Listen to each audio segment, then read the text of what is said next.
purpose of today's hearing is to discuss various proposals to pay federal employees for up to 12 weeks of family or medical leave and to mandate various leave requirements on employers in the private sector.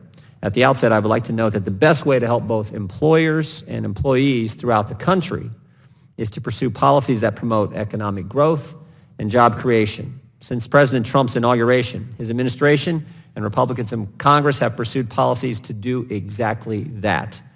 Under the President's leadership, we have been successful. The November jobs report showed that our economy added 266,000 additional workers, 54,000 in the manufacturing sector, and unemployment fell to an unbelievably low rate of 3.5%. And I think that's because of the policies such as the Tax Cuts and Jobs Act, which the President signed into law almost 2 years ago now.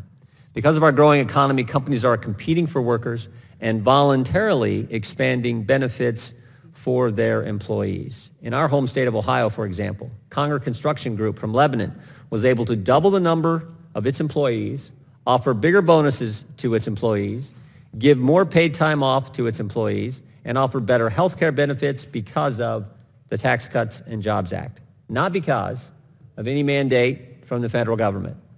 I have concerns about several of the proposals that we will discuss today. We must carefully consider the potential trade-offs from legislating a federal mandate for paid family leave, like the potential for lower pay or a reduction in other employer-based benefits. In the federal government, of course, the free market principles aren't applicable.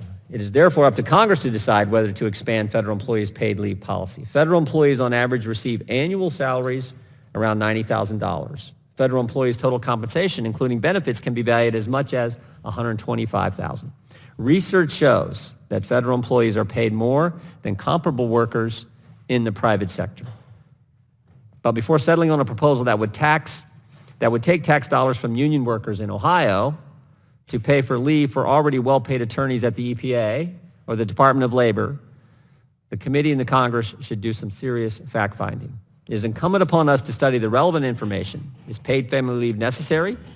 Are a large number of federal workers depleting their paid vacation leave and sick days for parental or medical leave? Do federal agencies have policies in place that substitute for paid family leave?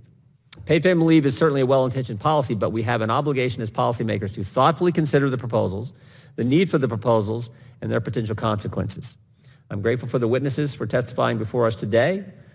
Particularly pleased to see our colleague, Ms. DeLorio, with us today. And we look forward to their testimony and a chance to ask questions. With that, Madam Chair, again, congratulations, and I yield back.